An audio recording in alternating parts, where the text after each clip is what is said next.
কেউ যদি আমারে কষ্ট দেয় আমি বদলা নিতে চাই, ঠিক কি না? কিন্তু ইসলাম বলে বদলা না নিয়ে বদলে দাও। কি করবেন? বদলা নিও না, বদলে দাও।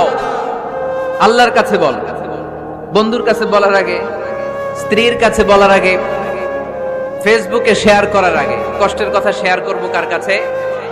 বিশ্বনবী সাল্লাল্লাহু আলাইহি ওয়াসাল্লাম আমাদেরকে এটাই শিখিয়েছেন। এই শিক্ষার মধ্য দিয়ে গোটা বিশ্বকে তিনি চেঞ্জ করে দিয়েছেন। তার নাম মুহাম্মদ সাল্লাল্লাহু আলাইহি ওয়াসাল্লাম। এই সূরা থেকে আমাদের জন্য শিক্ষা হচ্ছে আমরা বিপদে আপদে সব সময় ভরসা রাখবো একজনের উপর, তিনি কে? আর মনে রাখতে হবে the grief isn't permanent, the struggle isn't permanent. এই পৃথিবীর কোনো দুঃখ কষ্ট আর সমস্যা এটা পার্মানেন্ট নয়।